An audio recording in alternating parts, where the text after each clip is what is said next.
The broadcast is now starting. All attendees are in listen-only mode. Hello, my name is Sanjay Baliga.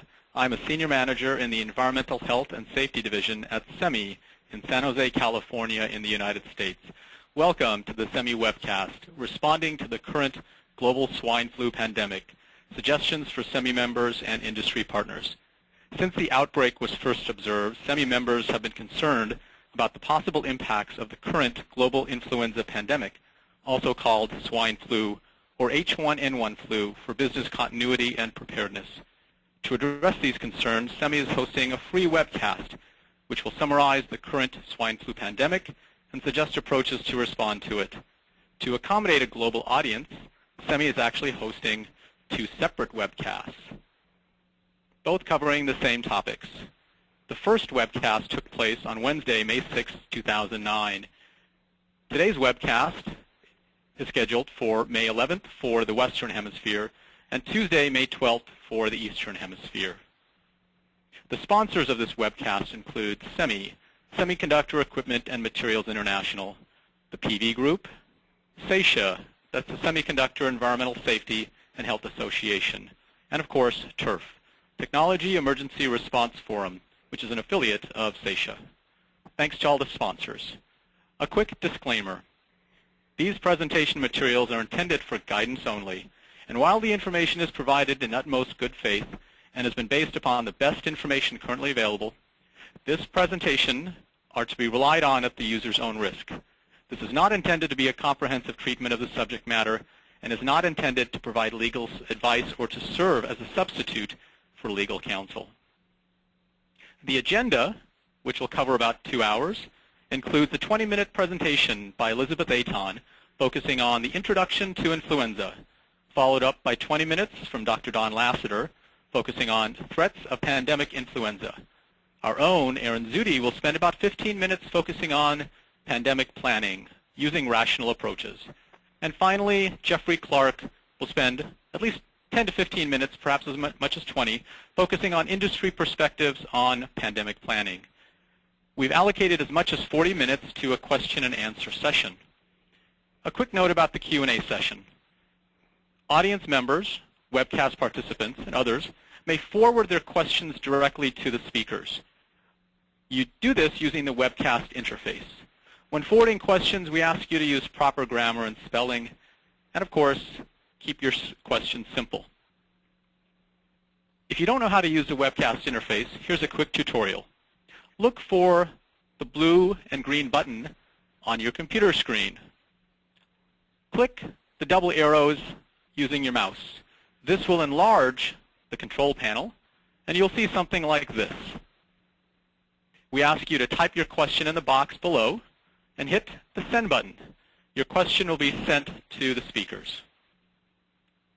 Our first item on the agenda is an introduction to influenza by Elizabeth Aton. She'll spend about 20 minutes providing this presentation.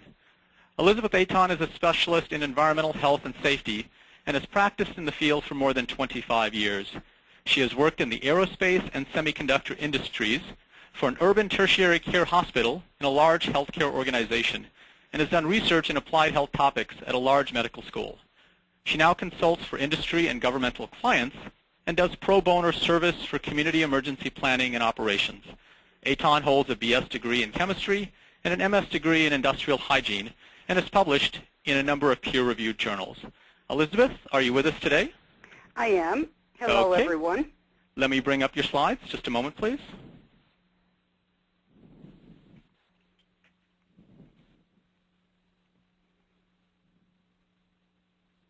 They should be coming up now. Feel free to take over. Thank you. I'm looking forward to sharing this information and hearing from our participants with their questions as well. Slide, please.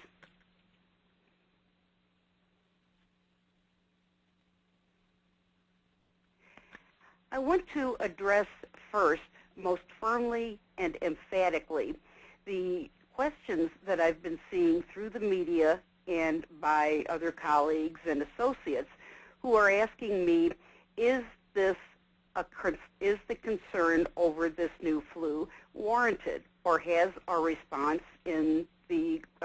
globe been just a media event. Most emphatically, I want to say that the response has been appropriate and tiered to the situation. This is in a number of points that I will make. The first one being that 2009 H1N1 is a new influenza. This is not one we have seen before. It's a genetic reassortment influenza, which includes human and swine and avian influenza genes. Let me note there that the slide doesn't have the word avian on it, and it should. Secondly, this means that the population across the globe is immunologically naive. In other words, we have no known resistance to this particular influenza. There is as yet no vaccine available, and it has been documented that there is human-to-human transmission. We are not aware yet of the true mortality ratio because we don't yet know the denominator, which is how many cases are reported. But the mortality rate in some calculations appears to be as high as 6 to 9%. That's very high for an influenza.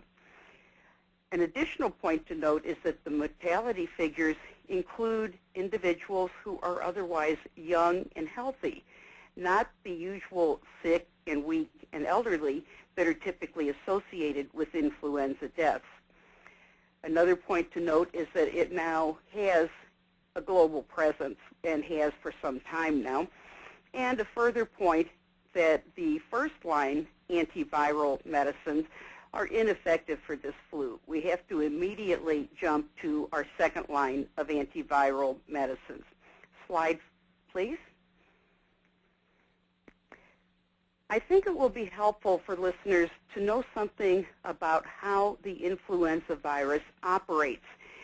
And in knowing that, then you will be better able to understand the controls and the responses that public health agencies and specialists are putting in place, or actions that they're taking.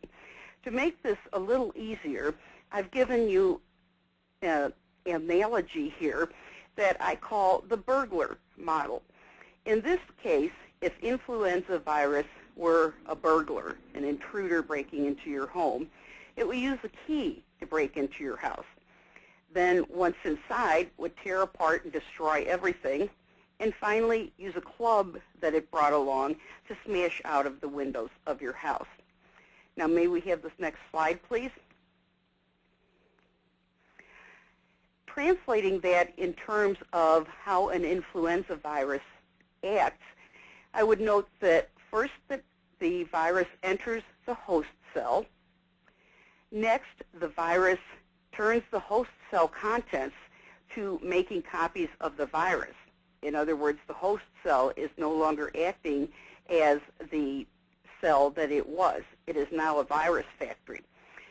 Then at that point, the virus breaks out of the host cell, and each virus then invades another host cell. So you can see the opportunity for the virus to replicate in the cell of the target species and to reproduce itself, each one of those then targeting another host cell, ultimately either making the host very, very sick or even killing the host. Next slide. Thank you. This is a visual representation, and I don't expect that you'll want to detail every point on this, but I would note the two things is with respect to the top particle, the one labeled virion, meaning a single virus, as it enters, breaks its way into the host cell, and on the bottom, the formation of a new virion breaking out of that host cell and now becoming a new virion able to infect additional cells. Slide. Let's go over a few points of how influenza is so successful at dealing with these host cells, killing host cells. First of all, a virus is a very simple organism. It's merely a bit of genetic material, which is DNA or RNA, with some kind of a protein coat covering that genetic material. In the influenza virus, the surface chemistry of this protein coat is very, very important to its actions. Let's go on. I would note before I continue with this slide that the picture that I have added to these slides is a micrographic representation of the new 2009 H1N1 flu. It's very difficult to see, but as I explain the next section about the surface proteins, you'll understand what that haze around the viral particles is. Influenza carries two surface proteins. One is called hemagglutinin, and the other is called neuraminidase. The hemagglutinin structure gets the virus into the host cell. So when I talked about the house intruder and said it uses a key to get into your house, that's the hemagglutinin, or the equivalent of the hemagglutinin structure, getting the virus into the host cell.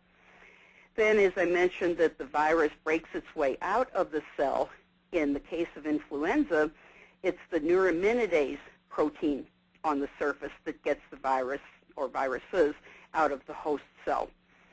And as you can see in the picture, there's a haze around each of the virion particles there in the picture. What you are seeing there are the protein spikes on the surface of each individual virion.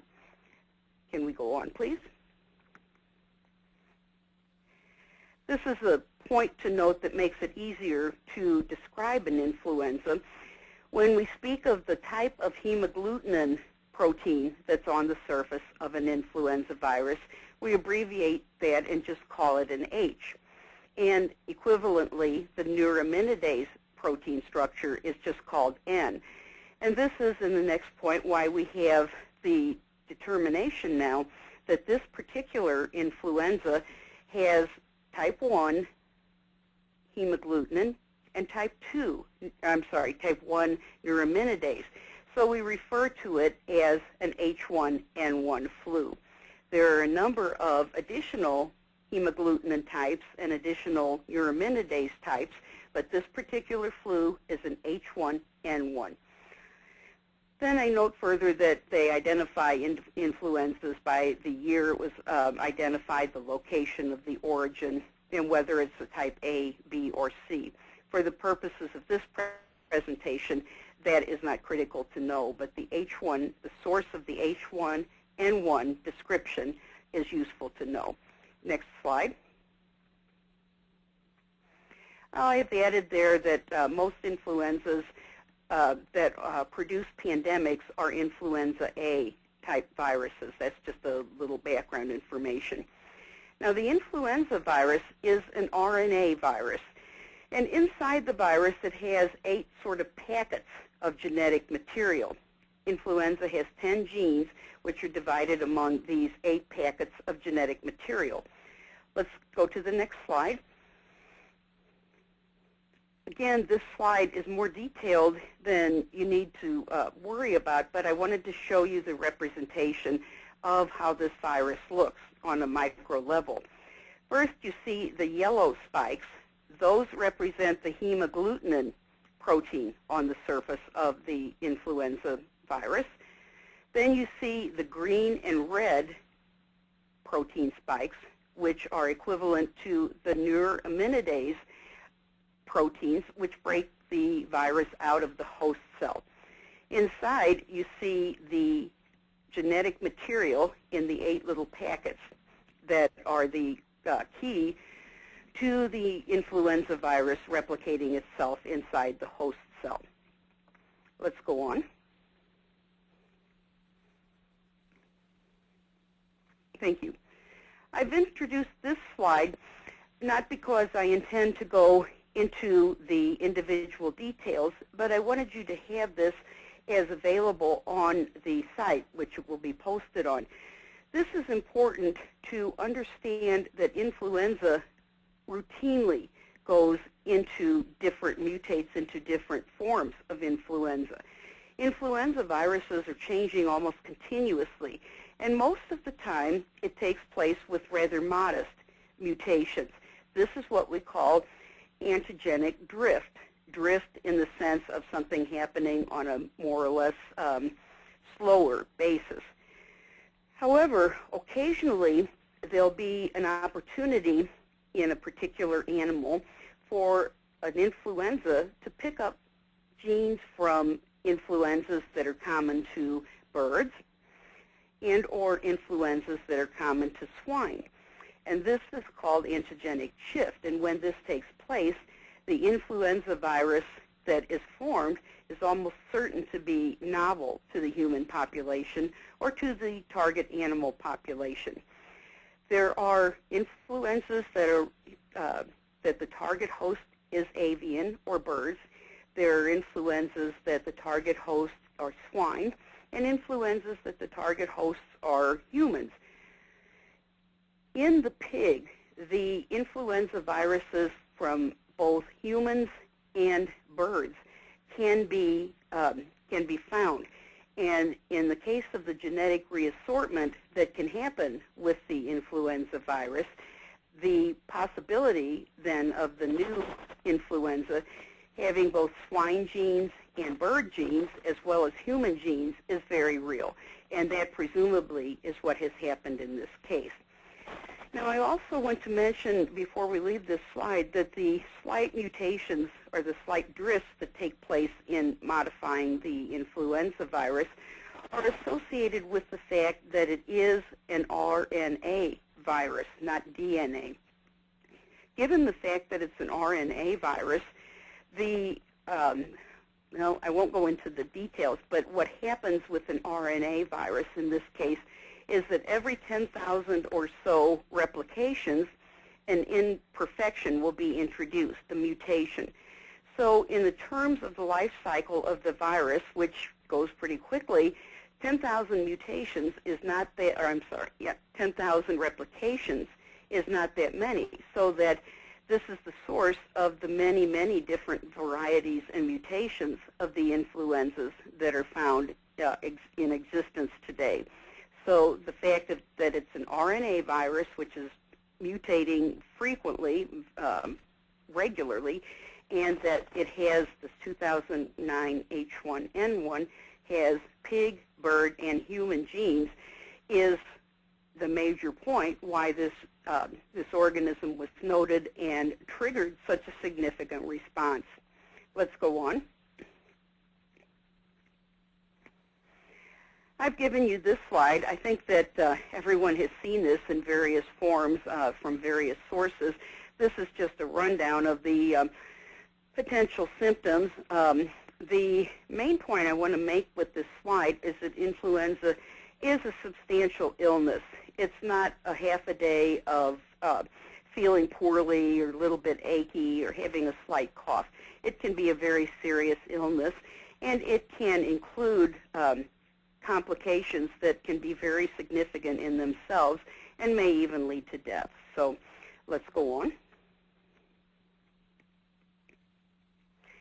I've included this slide because I've been lecturing on influenza and the potential for a pandemic influenza for some years now. And in each of those presentations or lectures, I have made this point that there will be another influenza pandemic. It's, if you think about the frequency with which influenza pandemics have occurred in the world, you could say strictly on a calendar basis, it's overdue. And of course, you can't calculate a particular ratio for that. However, the point is that with the mutations that take place in the influenza virus and the potential for genetic reassortment of genes from swine, pigs, and humans, that it's certain that there will be substantial influenza viruses to be in our future or our present. And I would note that some of the people who, when I would give these lectures, were sleeping during the lectures are now some of the same ones who are calling me and asking for advice and help. So they should have listened to the lecture. Let's go on. When the bird flu, the H5N1, emerged in 1997, this gave impetus to public health organizations across the world to begin preparation in recognition that a new influenza or a novel influenza could be introduced into the human population with very substantial morbidity and mortality, sickness and death. So the cases that, or the actions that have been taken since then include World Health Organization and CDC, both, and other country health organizations watching for cases of new or unseen, previously unseen influenzas, which is exactly what happened in this case, H1N1. Beginning to look into sources in which, or for which, vaccines could be made as efficiently and quickly as possible, and beginning to prepare stockpiles of drugs and supplies that could be rapidly moved to individual parts of the world where they are needed, given the fact that many of these things could not readily be stored in a particular city or state or specific area of a country. Major stockpiles of them make good sense, but then needing a ability to be able to get them to places where they're needed. Including the recognition of potentially radical changes to healthcare delivery. In other words, if we have a pandemic that is, the illness is very widespread, there may not be, there probably will not be enough healthcare beds, hospital beds, and healthcare workers to manage the process, so that some people will have to recover at home with their family. There may be the need to create other facilities, like converting a convention center or a school to an influenza hospital. So thinking differently about how healthcare is provided in this sort of situation is really necessary. Additionally, making quarantine arrangements, and finally making arrangements for business and commerce, which is why the participants in this group are interested to make sure that the products that they make can be continued to be made in a safe environment for the employees of the plant operation. Continue. Again, emphasizing the point that 2009 H1N1 is, the response has been valid, first because it's a deadly, not a trivial illness, and second, there as yet is no vaccine. Now, we are in a better posture, we in the world are in a better posture today than we were last Wednesday for that session, because they have recently announced that the genome for this particular influenza has been sequenced, which then means that this information is ready to send to the vaccine company, that they can look into ways that they can create a vaccine that would be effective against the influenza with this genome. Now, the good parts to be aware of are the first of all, that the basic hygiene practices will lower infection rates. And as a sidebar, I would say that in addition to that, it's also going to lower infection rates from other pathogens. So there's an additional benefit from that. Recognizing the cough etiquette, coughing or sneezing into a tissue and then discarding that tissue. Rethinking sick leave policies. All those will combine to make the transmission from human to human less likely to occur. The second line antiviral medicines, Tamiflu and Relenza, are effective against this virus. And this is why I told you about the structure of the proteins. The neuraminidase protein, which allows the influenza virus to break out of the cell, both Tamiflu and Relenza inhibit that action, so that while an influenza virus may get into a host cell and replicate inside there, it will be prohibited from escaping, so that the second and third and other serial sets of host cells will not be infected, so that it'll remain essentially with the host cells that are initially infected, as opposed to many, many, many more host cells being infected. And finally, this has encouraged a real spirit of public health cooperation across the world, recognizing that there is a need to share information and there is a value for the people of each country to share information and to receive information back. So those are our points to think about this influenza. Can you change the slide, please? I do want to make a couple of points that, again, I hear colleagues and lay people talking about, especially concerned about the point that maybe that this response was inappropriate. I've heard people say that SARS is over, and I've heard people say that bird flu, H5N1, is over.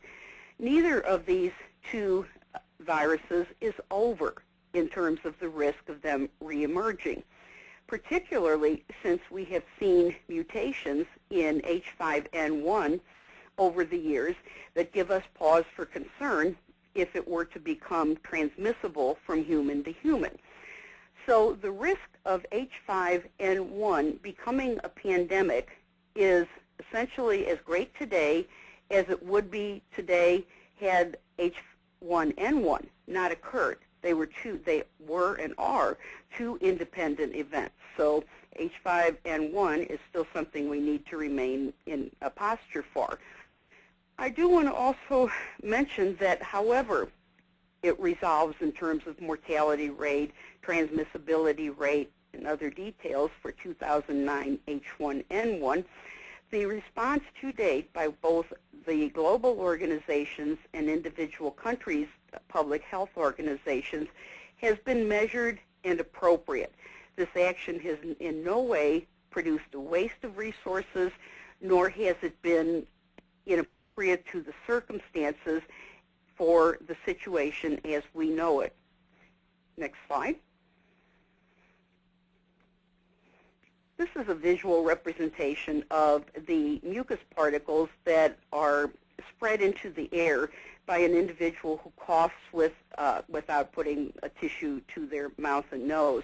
I think everyone knows that that produces tiny particles that could be contaminated with viruses. However, to see it so dramatically, I think, is important. We can go on to the next slide. There is more information available. I have given the two websites that are helpful in the United States. However, I would note that the website cdc.gov is accessible by anyone and is very helpful. It's a good, reasoned source of accurate information. And further, of course, information from the World Health Association website and the pages devoted specifically to this H1N1 influenza and to pandemic preparation and response in general. Next slide. On this slide, I've given you my contact information. I do encourage that if you have questions or ideas after the webinar that either didn't get asked or submitted after the webinar, I'm happy to talk or to share information downstream as the situation moves on. So please do not hesitate to call or to email if I can provide further help or information to you or your organization. I thank you for the opportunity to speak with you today, and we can go on to the next speaker then. Thank you, Elizabeth, for that introduction to influenza. That was very thought-provoking. We appreciate you taking the time out of your day. Can we ask you to hold on because we want you to be here for the question and answer session? I'm here. Great, thank you. Next on the agenda, as you'll notice, we have a 20-minute presentation from Dr. Don Lasater entitled Threat of Pandemic Influenza. Dr. Don Lasater is a public health scientist with special interest and experience in occupational and environmental health and epidemiology. He has been professionally active in these fields for over 30 years. Lasater has managed several industry-wide systems of worker injury and illness surveillance for the U.S. semiconductor, electronics, healthcare, and chemical industries involving more than 250,000 workers annually. He has developed corporate-wide work injury and illness computerized surveillance systems for a variety of corporations in the electronics and healthcare industries. Lassiter holds the BS degree in microbiology and the MS degree and PhD degrees in environmental health from the University of Oklahoma. Don, are you with us today? Yes, I certainly am. Okay, let me just bring up your slides. There we go. Don, feel free to take over. Okay, if you can click it one more time, we'll have the title show up on this slide. Although the title is The Threat of Pandemic Influenza, primary emphasis in my presentation is going to be on the corporate response to this situation. Next slide, please. Just some common terms and definitions that we should be familiar with, and Liz has identified most of them. I just wanted to make sure that we understand that we are talking today primarily about two viruses of concern. One is avian influenza, also called bird flu, which is highly pathogenic with a fatality ratio approaching 60%. And also the new swine flu, which has been named novovirus and H1N1 influenza, and seems to be changing the name daily, but usually both of these will have the H1N1 name with them.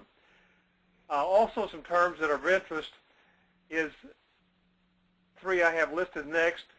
Endemic is a disease prevalence in a particular geographic region that could be on a yearly basis or during certain months of the year, but is always there at some time. Epidemic would be the outbreak of a contagious disease that spreads very rapidly in an area that could be endemic or just outside the endemic area. And pandemic, of course, we know now is a wide geographic area covering a large proportion of the population, and we've just seen a very clear demonstration of a pandemic distribution with the H1N1 virus that's affecting major portions of the world's population. Also, Liz mentioned the difference between antigenic drift and shift. Antigenic drift in the virus is just a slight mutagenic change in a viral genome. A shift would be the emergence of a completely new H or N protein via genetic reassortment. And I might mention at this point that I am seeing more and more concern, although I would say distant concern, of the possibility of individuals acquiring both viruses simultaneously and having reassortment taking place so that the pathogenic portions of the H5N1 bird flu somehow become incorporated into the genetic material of the H1N1 virus, which is highly contagious, which would result in a virus that is both highly contagious and highly pathogenic. That's of course, the nightmare of what's going on right now. Also, we've heard SARS mentioned. SARS is a form of ARDS, which is acute respiratory disease syndrome, and SARS was an epidemic that occurred, I think, in 2003 involving severe acute respiratory syndrome, and was kind of a wake-up call to how widespread and how fast these virus diseases infecting the upper respiratory system could be transmitted. Let's also mention the two drugs that are in prominence now, Tamiflu and Relenza.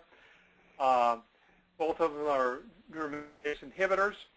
We're not sure about the overall effectiveness, but at this point, it seems that they are effective against the H1N1 virus to a greater extent, and we'll know more about that later on. Next slide, please. This is just a series of slides that was a survey performed by Workforce Management. And in this particular slide, the survey involved 158 companies in the United States in November of 2005. And we see that 57% of the 158 companies had no plans in place to deal with any kind of flu epidemic. Next slide, please.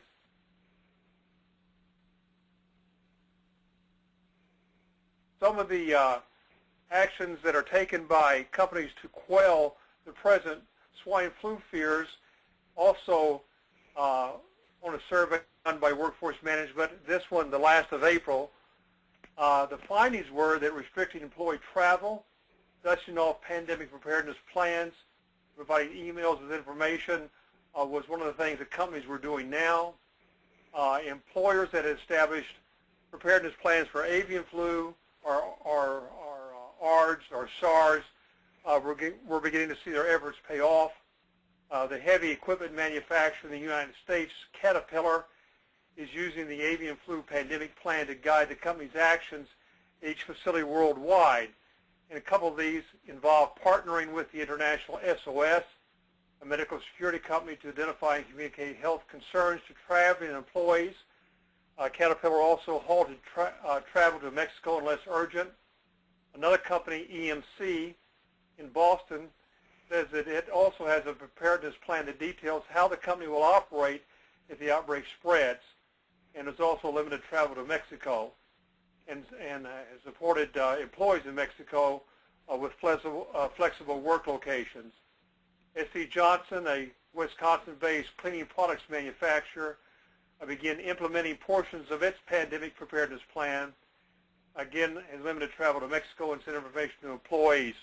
So the common thread among these several employers is to limit travel to Mexico to only that which is necessary, and also to inform employees if possible. Next slide, please. Companies that did not have a pandemic plan in this survey as of the end of April of this year are taking some actions. The Cleveland Metropolitan School District has sent out emails, automated phone messages to inform employees. The law firm of Brian Cave is posting information on its website, but has not sent out emails to its 2,300 employees for fear of causing a panic. Interpublic Group, a marketing and advertising firm in New York with 43,000 employees in more than 100 countries, has restricted travel to Mexico and advised employees in affected areas to work from home. Rooms to Go, a Tampa-based, Florida-based furniture chain, is working with its pharmacy benefit manager to access generic forms of antiviral medication for employees, also allowing employees to take sick leave without having to lose sick leave days. Aon Consulting suggests that employers should establish crisis communication plans and provide a central resource responsible for answering questions and collecting data. And the next slide, please.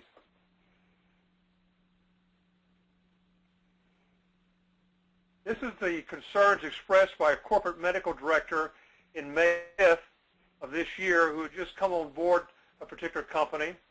And let me just go over his comments to you. He says, I have been asked to review my company's pandemic preparedness guideline and suggest revisions. The guideline was developed prior to my time here and in my opinion is too detailed and probably impossible to comply with on a practical basis. While it is too detailed in some areas, it doesn't offer clear guidance on such bread and butter questions as, 1, should we bar entry to the plant to anyone who has an upper respiratory illness or whatever the symptoms of the pandemic illness are? 2, should employees be allowed in the plant if they have a family member with an upper respiratory infection? 3, should questionable cases be handled by in-plant medical as opposed to referral to a personal health care provider? And 4, should we pass out masks, respirators, etc.? I have opinions on these and other related questions, but wanted to ask others on the list serve if they have documents they would like and are willing to share and are links to well-written practical guidance on the web for me to refer to as I review our company guidelines. This is written on May 5th on a listserv that is an international medical, environmental, occupational listserv that's maintained by Duke University, and I have seen no comments coming back to the web list from companies that would be of assistance to this medical director with respect to what they're doing or sharing links. And it's somewhat surprising that there has not been more communication on the web as to what specific companies are doing. The next slide, please.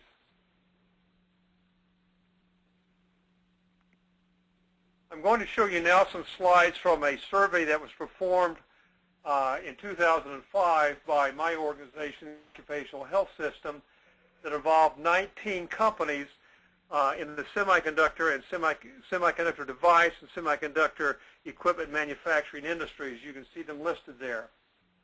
Could I have the next slide, please? In this survey, that was performed, it was published in February 2nd of 2006, we see that the breakout is that a little over the companies at that time had corporate plans, about 40%. The rest of the companies were pretty evenly divided between they had begun planning, some had not begun planning, and others had their plans near completion in February of 2006. We did a follow-up in January 1st of 2007, and we see here now that close to 80% of the companies had completed their corporate preparedness plan, and other companies, smaller amounts, 5% to 8%, were still nearing completion or had not yet completed their plan. If we look at the ones that were near completion, and figuring that over the past 2 years they have completed this plan, and some others perhaps that had not begun or had begun but not completed have also completed theirs, it appears that of the 19 companies, probably 95 to 99% of the 19 companies now have completed corporate preparedness plans. Next slide, please. And of course, I have today, we're not sure where these companies are. We're assuming that they have completed. We are in the process of doing a follow-up survey involving these 19 companies plus others in the semiconductor device and manufacturing areas to see where they stand. Next slide, please. This is a Mercer Human Resources Consulting company that conducted a preparedness plan survey in March of 2006. And they surveyed 450 companies in 38 countries and 26 different industries. And the key indicators that Mercer used to gauge how prepared these companies were one, did the companies establish a budget, pandemic preparedness? Two, was there a formation of a crisis leadership management team? Three, did they develop a pandemic business continuity plan? Four, was workplace planning performed, including skills inventory? And of course, this has to do with decreasing the employee population and using people that were skilled in several areas. And finally, development of an employee communication strategy. These were the parameters that Mercer used to gauge how these companies were doing in terms of developing organizational and pandemic preparedness. Next slide, please. The results of the survey indicated that 90% of the companies were aware that such a pandemic would have a great impact on their business with absenteeism. But only 40% of the participants had established a continuity plan, a business continuity plan, by that time. This was 2 years ago. Next slide, please. In addition, only 17% of companies had established a pandemic budget. This included only 7% in the United States and 9% in Canada. But we see for the Asian Pacific area that a greater proportion had established these plans, primarily on the basis of the SARS epidemic and their response to that. The overall survey average was only 17% had established a pandemic budget in March of 2006. Next slide. And the conclusion of Mercer on their survey was there was a gap between the concern of the impact of a pandemic and the current state of pandemic preparedness, and that those countries that had been associated and endured the SARS crisis of 2003 were more advanced based on that experience. Conversely, in the United States, not having been impacted by SARS and the avian flu, planning at that time was in its infancy. Labor-intensive industries have recognized the profound consequences that a pandemic may have. And although results differ considerably by region and industry type, organizations globally are predicting that a pandemic will result in financial hardship. These were the findings in 2006 of the Mercer survey. Next slide, please. I'm not going to read these. You'll have them on the presentation.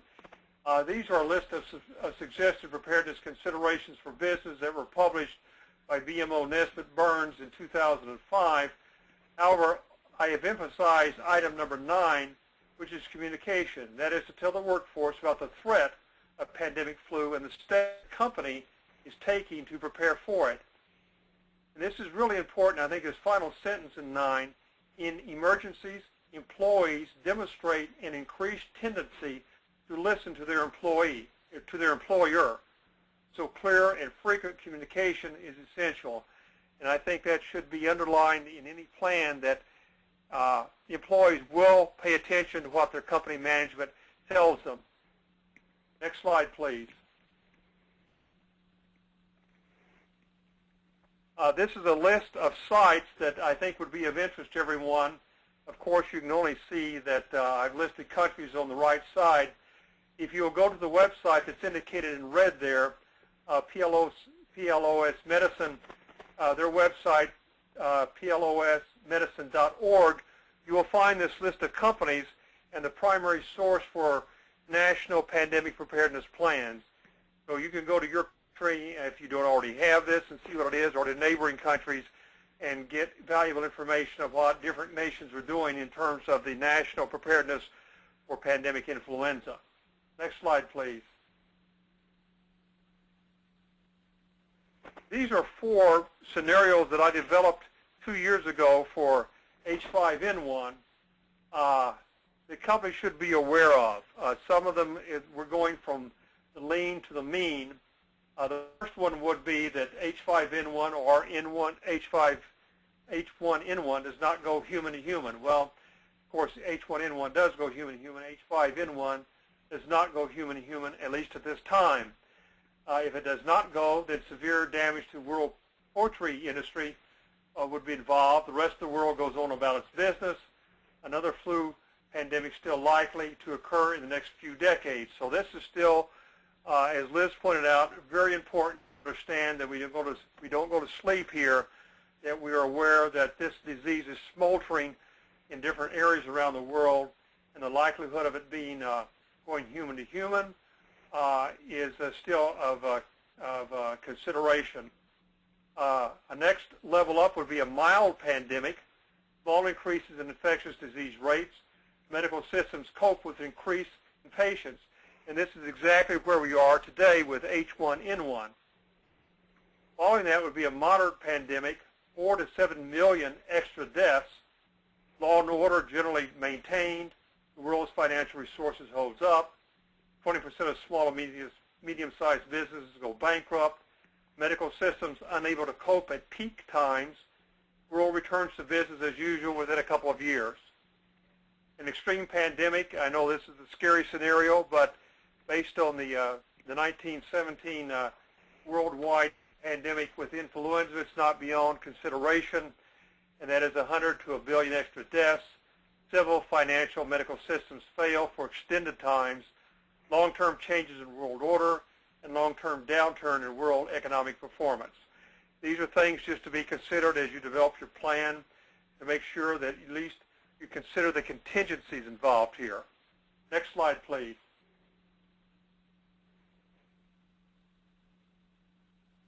Here are some corporate planning considerations I think are important. One, what is my company doing right now? Is my plan completed? Is it underway? Have we even started? And does it cover the right aspects of training, travel, etc.? What company resources in terms of time, money, and personnel should be committed now over the next 3 to 5 years? How will my company respond? What are the benchmark or action triggers that will implement certain portions of the plan as written? How stable will today's utilities be? How stable will the supply of critical parts, materials, and services be? The companies that provide the services, the utilities, of course, are going to be affected just like other companies. How many employees will actually come to work? How will they be protected? What about their children and other family members? What are the critical areas for corporate survival, including corporate hibernation for a period? And what planning resources are available to my company? Next slide, please. This is a list of planning and information resources that that are available that I think should be the part of anybody's consideration as they plan. There are many other sites available as well, but these should be the bottom line, I think, plus ones in your own country that may be addressing these same issues. I would emphasize the third listed source, International SOS, simply because that is used by many high-tech companies in assisting with international health considerations and in pandemic planning. Next slide, please. These are federal government resource planning guides in the United States by 4 different agencies. The first one there is the one from OSHA, the Occupational Safety and Health Administration, that was originally developed in 2007. The next source is the CDC, the Centers for Disease Control of the United States, which developed interim pre-pandemic planning guidelines. The next source is Health and Human Services, their HHS Pandemic Influenza Plan. And finally, the Department of Homeland Security has recently developed a pandemic influenza preparedness set of guidelines. These are all available on the internet from these sources, and I would recommend that you get them. Next slide, please. This is a perspective that I prepared because I think it's useful to kind of look to see where we are. This looks at HIV/AIDS, tuberculosis, and malaria in today's ongoing pandemics. And if we look at the disease, the number of prevalent cases, new cases and deaths, we see that for tuberculosis, there are about 15 million cases per year. This is in 2007. In that year, there were 9.3 new cases and 1.3 million deaths from tuberculosis. With respect to HIV/AIDS, there are presently 33 million cases in 2007, around 3 million new cases in that year, with about 2 million deaths. And finally, just to keep this all in perspective, I listed malaria, in which there are presently 2 billion cases of malaria in the world.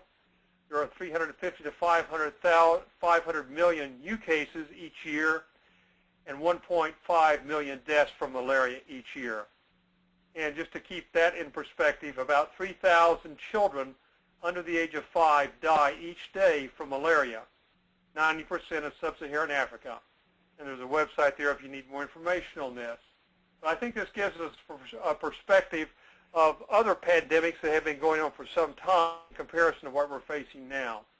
Can I have the next slide, please? This just gives an email address. If you have any questions concerning the presentation, use the ESH activities. If you're interested in the malaria aspects of this pandemic, there's another one there. And I thank you very much for your time, and I'll be remaining on board to answer questions later. Thank you, Don, for that enumeration of the threat of pandemic influenza. Can we ask you to sit tight because we'd like you to join us for the question and answer session in about 30 minutes. Yes. Thank you. Next on the agenda is Mr. Aaron Zutti, who will be focusing on pandemic planning, a rational approach. Before we go there, I just wanted to remind everyone that you can submit questions to our speakers. The way you do this is by looking on your screen, find the blue and green button. This blue and green button, double-click the double arrow button. Doing this will enlarge the screen. Type your question in to this box here and click the submit button. Doing so will forward the questions to our speakers. So now we have the 20-minute presentation from Mr. Aaron Zutti. Aaron is the Senior Director of the Environmental Health and Safety Division at SEMI. His role is to coordinate global environmental health and safety activities in support of SEMI member companies. Zutti has over 30 years of EHS experience, including 20 years in the semiconductor and high technology industries. Before joining SEMI in 2008, he worked at various EHS facilities and security positions at ASUS Technologies, Cirrus Logic, National Semiconductor Company, Varian Associates, and as an independent consultant. Zutti holds a Master of Science in Occupational Safety and Health from the University of Southern California, USC, and a Bachelor of Science in Industrial Technology from California State University in Los Angeles. Aaron, are you with us today? Yes, I am, Sanjay. Okay, let me just bring up your slides. There we go. Please feel free to take over. Alrighty, thank you. Prior to joining SEMI, I was a member of and ran a number of emergency response and contingency organizations. So I want to let the participants know that I know how overwhelming for contingency planners and for those responsible for implementing the plans, how overwhelming things can be, such as the current situation. SEMI itself is a global organization with operations in U.S., Europe, and Asia. And in fact, we currently have an upcoming trade show in Singapore that we're working to manage our response in terms of visitors.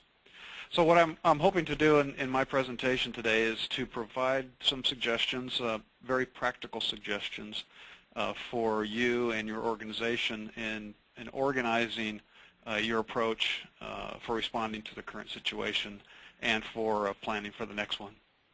Next slide. So this is pretty much where we currently are at in terms of the media portrayal of what's going on right now. These are the images that you, your employee, your management team, and the community are being currently bombarded with. Next slide. You know, please remember that in many instances, perception is reality.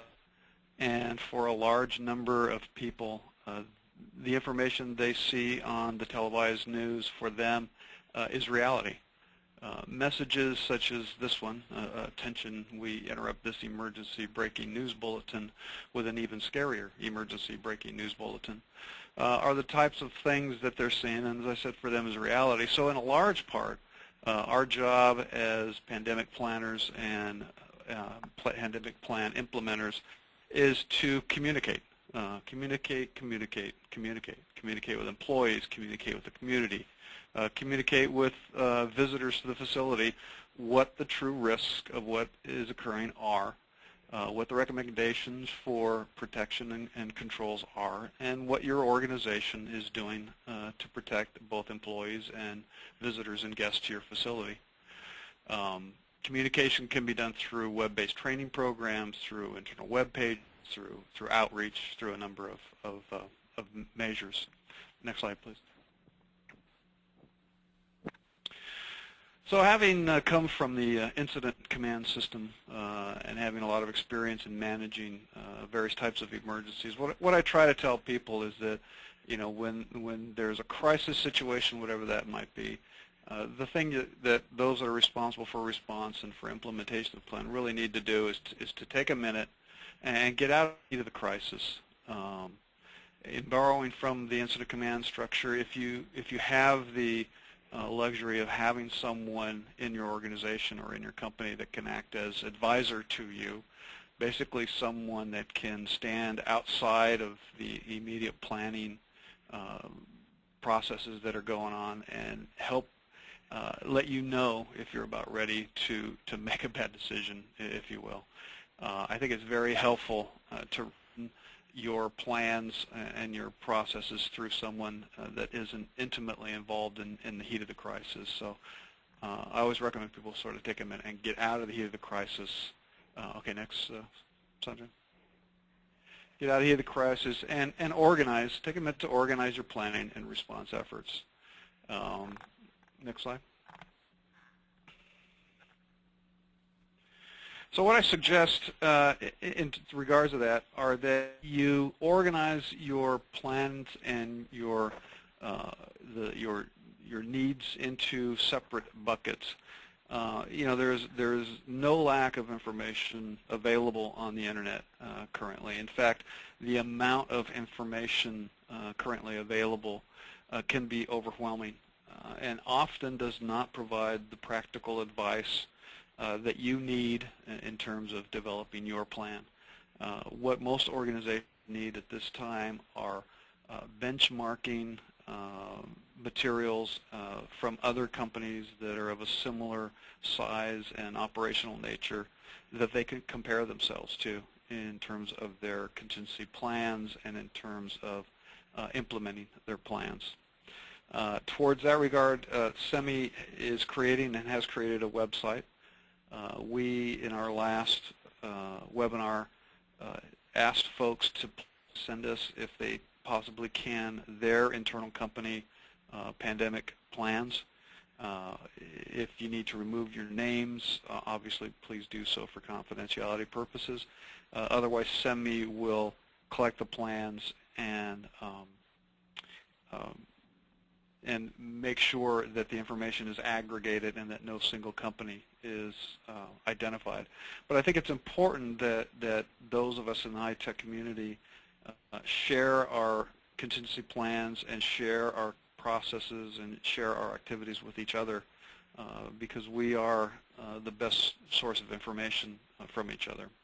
So having said that, what I suggest is that you can't address everything at once, and that there's a need to break the tasks involved with the pandemic plans and your response activities into separate buckets, if you will, into separate prevention and response activity buckets. I'm not going to cover the information in these buckets in any details, but what I wanted to do through the rest of this slide presentation was to at least provide a framework for you to be able to look at your own plans and your own processes and your own activities and help to identify where you might have gaps in your activities that you need to go get some information on. As a side note, there will be sort of buckets within these larger buckets. In other words, there are certain activities that will kick in, certain notifications and certain protocols that will happen depending upon which phase or which alert level of the existing pandemic we are currently in. Next slide, please, Sanjay. So we'll start with what I call the people activities, things that are done, planned for, that directly impact the people in an organization and visitors to an organization. I mentioned before that communication, I think, is a key to managing these types of activity, these types of events. Regular, routine, honest, and transparent communications. Because I believe employees have three rights. They have the right to know what is going on. They have the right to participate in the activities if they so choose. And they have a right to refuse to work if they feel that the organization is not taking proper precautions to protect them in the workplace. Some of those precautions I think you've probably heard about are called distancing, social distancing strategies.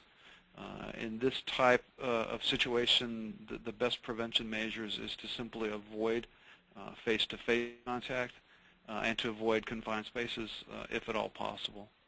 They recommend a personal distance of 3 feet, and utilizing such things as use conference calling and video conferencing as opposed to face-to-face. Work from home, telecommute if that's at all possible. Take your lunch and eat it at your desk rather than congregating in lunchrooms or break areas. Avoid public transportation if possible. Walk to work, ride your bike if that's at all possible. Take your stairs rather than be confined in an elevator. And some companies are practicing what they call ghost shifts. A ghost shift is a type of scheduling in which the shift that is currently leaving actually leaves the workplace 10 or 15 minutes before the next shift arrives, so that you don't have face-to-face contact of people passing each other from these shifts. Now I understand that there are always critical operations and there is a need for critical transfer of information from some employees to the other, but as much as possible, like I said, avoid the collection of folks. And then education on basic personal health precautions to employees, such as Liz talked about in terms of good hygiene control and the provision of personal protective equipment. Now, in the distancing strategies, as these are things that could be done as much as possible, but the fact of the matter is work has to take place. People do need to congregate. People do need to visit the facility. And in which case, what I'll talk about in the next sections, there are work area activities. Sanjay, next slide. There are things that can be done, recognizing the fact, like I said, that people do have to come to the workplace. People do congregate at things like trade shows and expositions, and so it's important to provide reasonable precautions based on the CDC and the World Health Organization guidelines for managing people that are coming together to meet and to work. Many companies are practicing facility access screening, either through employee self-screening methods where employees will receive emails or web notification of signs and symptoms and precautions and how to self-screen themselves for possible early indicators of sickness. Postings on the door that will alert employees on things they should look for and if they have the symptoms to not come to work. And flowcharts and checklists that can be used to help the thought process of screening employees who may have either be infectious or may have come in contact with those that have been infected. I know some countries they are not barring entry, but they are encouraging self-screening. They are obviously encouraging people who are sick or have recently been sick to delay their travel, screen themselves and delay their travel to other countries, and employ people that have gotten sick while en route or in travel to contact a doctor and to isolate themselves. There's a concept called contact management, which is identifying people who have had close physical proximity or have been in a confined airspace in contact with an infected person. And there are processes available in terms of how to identify those that have come in contact and how to isolate and monitor those to be sure that if symptoms do appear, that they are isolated from the workplace. Employees who become sick at work, or visitors for that matter, again, there are checklists and flowcharts that I'll talk about in a minute that will help screen the employee or screen the person to see whether or not they may have the potential of being infected with the influenza virus. Next slide, please. This is an example of a screening grid. This example is taken from a document that's posted on the SEMI website from the government of New Zealand. As I said, there's a number of resource documents that SEMI is posting on their webpage that seem to be particularly useful. There's the New Zealand document. There's a document by the Building Owner Management Association in the U.S. which talks about facility planning and precautions specifically. And then there's a third document that talks about general planning and contingency efforts. So, and as we obtain additional useful documents, we've been posting them there too. But anyway, this is out of the New Zealand government document, a grid for screening employees or visitors to facilities. Generally, what I've heard the companies doing is they will look for two symptoms. Usually it's a fever plus another symptom. In fact, the CDC has recently developed a poster called a health alert poster in which they recommend that you look for a fever and either a cough or a sore throat or a runny nose as a primary indicator that one may have become infected with H1N1 flu virus. So next slide, Sandra. This is an example again of some screening. This is employee self-screening. You would put on either put out the email to employees, or you would post on the door of the facility that would allow employees to or visitors to recognize when they may be have been infected with the flu virus and to not come into the work area. Next slide, please. This is a screening decision tree.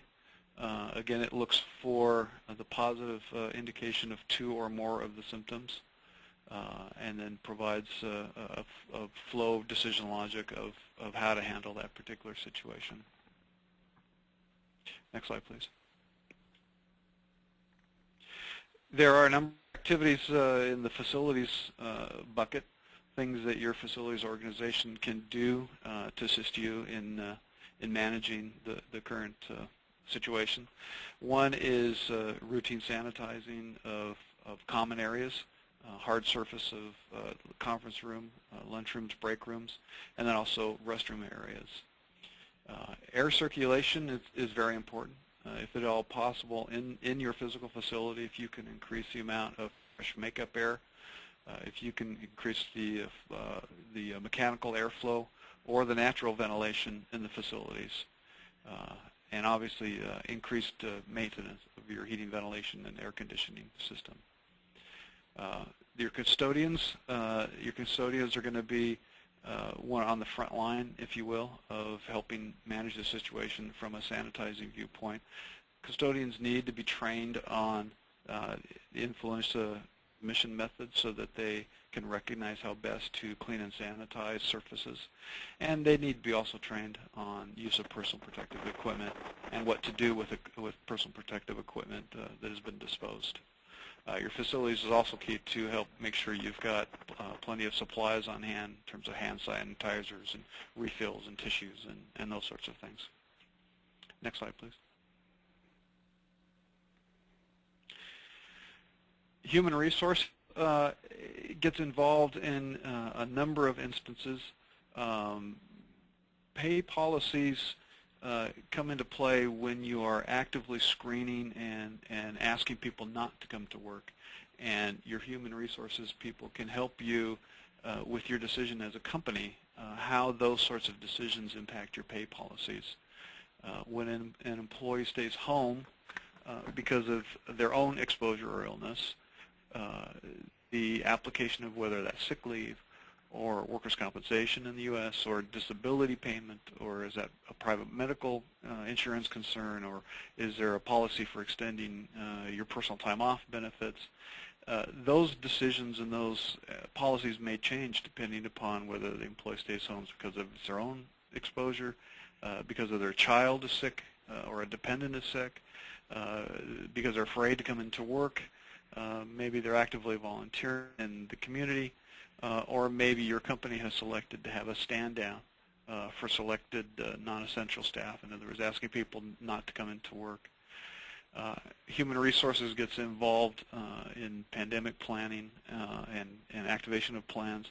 Also in addressing employee privacy leave, discrimination, and disability rights. Whenever you as a company are actively providing health screening, whenever you are implementing restrictions for access to work, situations such as an employee may be sick but able to telecommute, these bring up a lot of potential human resource and employee privacy issues. And then simply as a company, what are you going to do in a situation where you believe you've done the best you can do and you believe you're providing a safe work situation, but you still have an employee who refuses to come to work? Next slide, please. In terms of business continuity, it's essential that companies think about who are their essential staff, what are the critical skills that they need to have in the workplace, especially if there's special licensing or certification involved.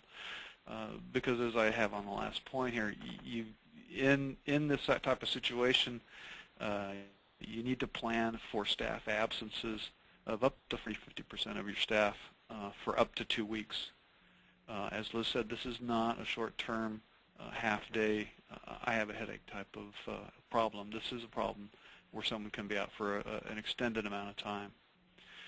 In terms of business continuity, need to identify if you have any sole source suppliers or what I call single points of failure in your supply chain. This could be especially problematic if you've got just-in-time inventories.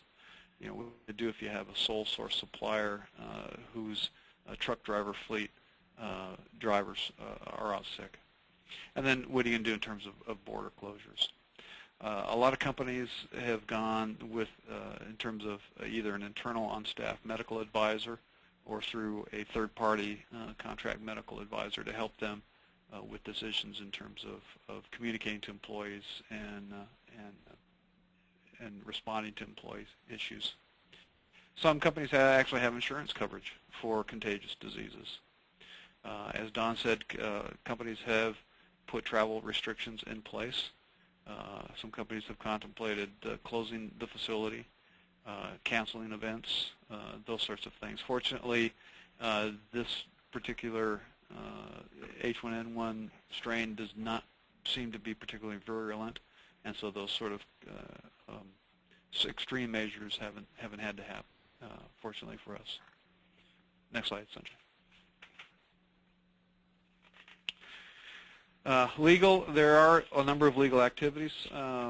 Some of those I talked a little bit about on the human resources, but you know, just some things to think about as a company, as an organization. There's a couple of things that can happen. You as a company can not take action when the virus is actually present in the workplace. That may create situations where employees could possibly refuse to work, again, like I said, based on the perception that you're ignoring the risk.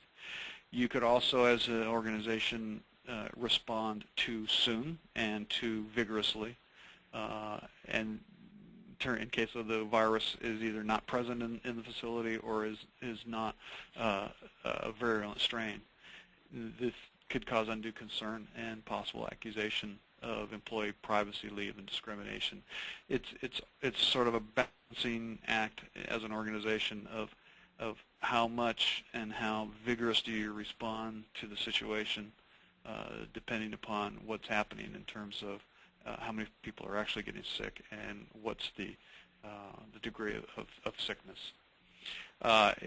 Legal can help make sure that your response is consistent in terms of the CDC and the WHO, and hopefully, like I said, against benchmark companies that are in a similar situation.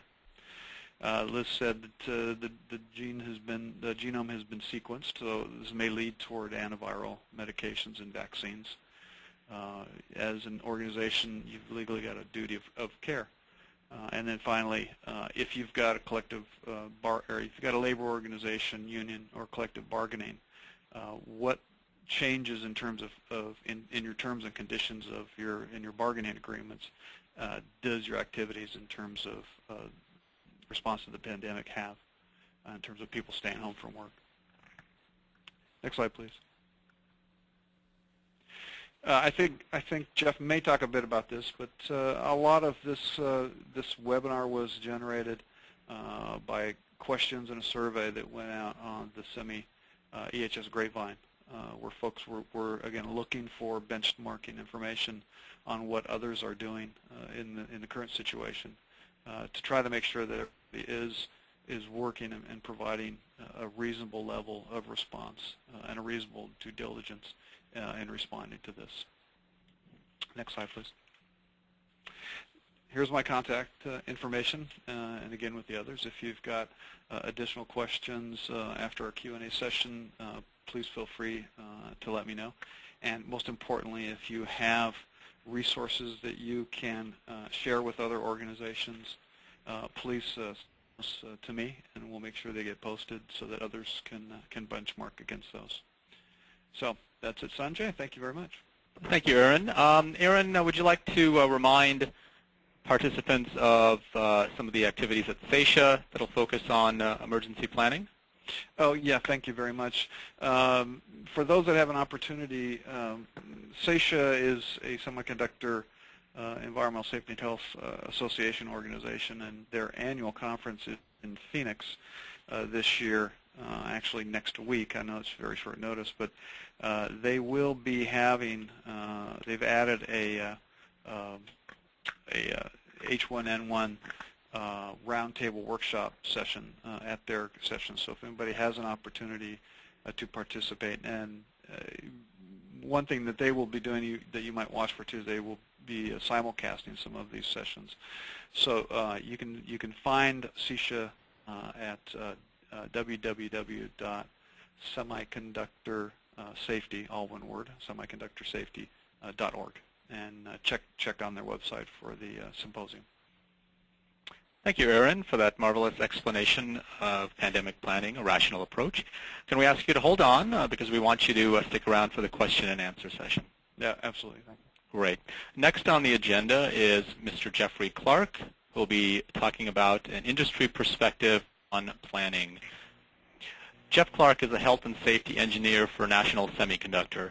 He comes from the public sector as a paramedic and has over 30 years experience in emergency response. He is responsible for a wide range of programs, including disaster plan development and emergency response and contingency plans.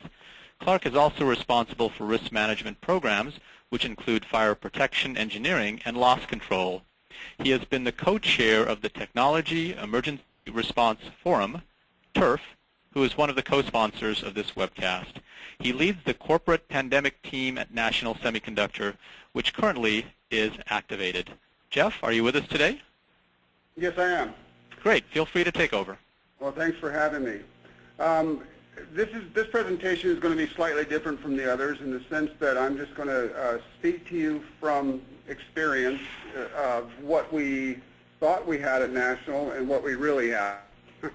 They're two different things, really. We started back with our pandemic plan preparedness back in 2005 when avian flu first appeared. None of us at National really knew or had any experience how to develop a pandemic plan. It was a kind of a new concept for everyone here. So we enlisted an organization that Don spoke about briefly, was International SOS. And we knew this was going to be a very critical program for us to implement for all of those reasons Don spoke about. This has potential of being the biggest business interruption anyone's ever faced. If you think about your supply chain being impacted, if you think about maybe up to 40% of your workforce being affected, and this also is an incident that is unlike any others in the sense that it could go on for months, 6 months at a time. And oh, by the way, just when you've recovered from 6 months, another wave hits you.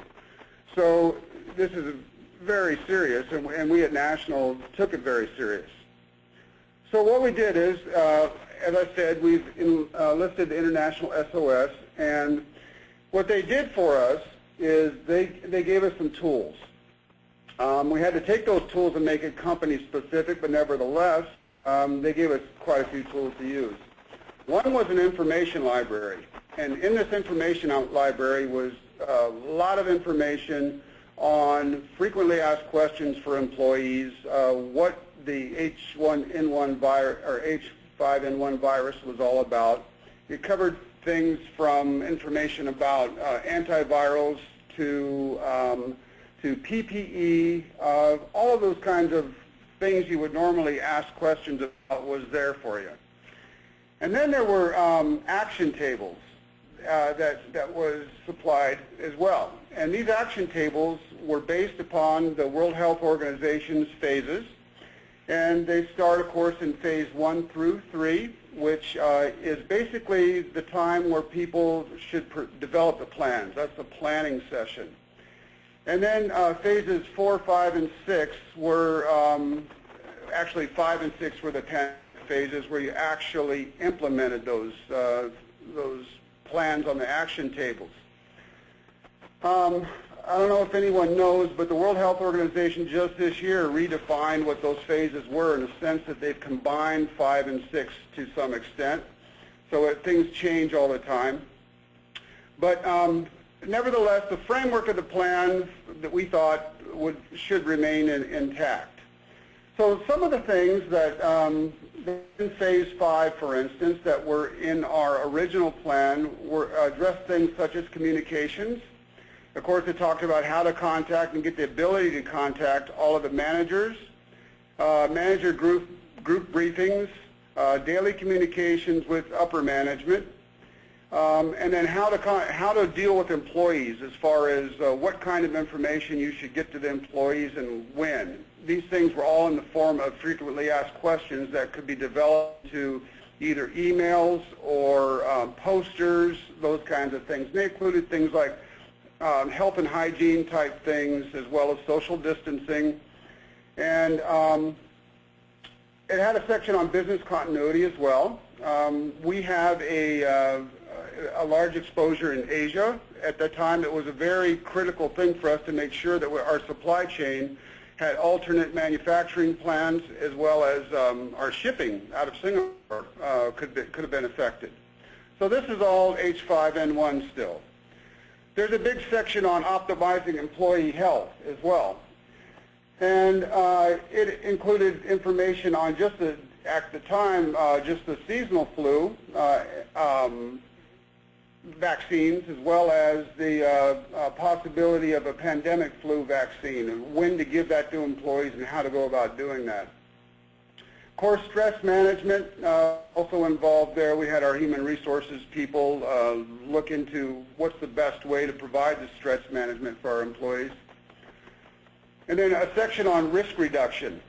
What kind of PPE was appropriate and what kind of training could be supplied, and who would get the training and the PPE? Who are the people most likely at risk? And so what we did is we were in phase 3, as you all know, at the time, and this plan was developed, and what we did is we created a site for our employees. It was a pandemic website that was disguised as a health and hygiene website.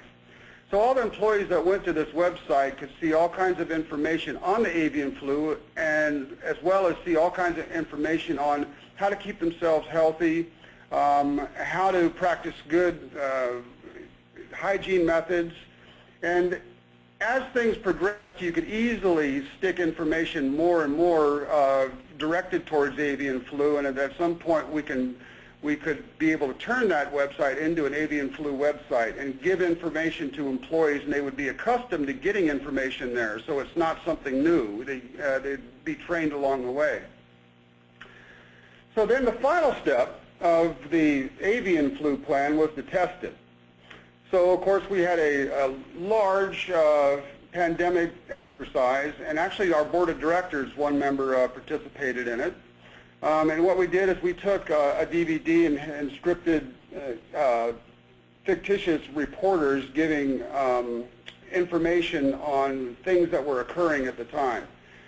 So we felt pretty good. We felt pretty good. We had a plan in place. It was a pretty comprehensive plan. We tested it, and we put it away. This is a contingency plan. That's what it is, and it falls underneath our corporate crisis management plan. Just as we have contingency plans for large business interruptions due to fire, all those kinds of other incidents, a pandemic is another contingency. A large one, nevertheless a contingency. So it wasn't too long ago when we all found out that this H1N1 popped up in Mexico, and we thought we could dust off our plan and just go to work. Well, when we found out that the actual mechanisms for doing all those things, like, for instance, door screening, if we were going to do it, or contacting employees, all of those things had to be updated at the time. And real quickly what I'll do is I'll run through some of the things that we found out that from lessons learned along the way here that was different from a theoretical incidents such as developing a plan and actually activating the plan for a different virus. One of the things that we decided we were going to do, right or wrong, is do what's called passive door screening. And passive door screening basically is nothing more than putting a poster on the door saying, if you have these symptoms, you're not expected to come to work. Now, that's a whole mindset change for management. People normally come to work, you know, they have colds, they're expected to come to work. This is a complete flip. We've said now we expect you not to come to work. And if you do come to work and you meet these criteria, initially we put that you're to return home for a minimum of 10 days before you can return to work. And we kind of discovered along the way that maybe 10 days was too much, and we started looking for the actual recommended guidance for the H1N1 virus versus the H5N1. And we found out a couple of things. One is we had conflicting information on what it is the screening process should be.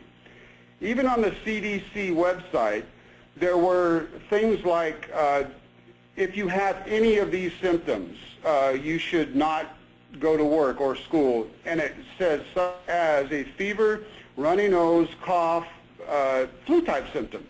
And so we all agreed that was okay until we started getting a large population of our employees that were out of work and they couldn't return. So then we started digging a little deeper, and we quickly found out that maybe that wasn't a good idea. And what we discovered is that they should have a fever over 100 degrees or 38 degrees C, as well as cough or sore throat. That's kind of what everybody's decided upon now. So that's what we have on our doors right now is you're not to come to work if you have a fever and one other symptom, such as a sore throat or cough. The 10 days was a little much as well, and we found out slowly, but we found out that really 7 days is the appropriate amount of time. And then if you traveled to Mexico, the other thing we found out is that the other criteria is if you have a family member that's sick. We had a time limit. If you were returning from Mexico, you couldn't come to work for 3 days. And if you have a family member sick, it's after the last symptom shown, or 3 days after that for the incubation period to take effect. Along with that, we found out that tracking employees that were ill, because of our creation, we mandated they stay off, became rather challenging. So we set up a tracking system for our security people to manage, and then the HR folks from each of our manufacturing sites would report in their illnesses every day. We also established a hotline for employees, instead of coming to work and instead of calling their manager, to just call this hotline, and our occupational health nurse would return the call and find out the particular details with this person to find out whether they in fact have bronchitis that's been diagnosed from a doctor, or they actually have maybe a flu-like symptom. So then we struggled with if you're going to do passive door screening, what's the next step? And we haven't got there yet, and hopefully we won't, is active door screening, which includes things like temperature taking. And the different technologies are all over the map of what's the best thing to use. Do you use an IR camera, or do you use a tympanic thermometer? Do you use a self-directed thermometer on the forehead? What is the best thing to do? And we're still struggling with that, but we're kind of settling on an infrared technology. We kind of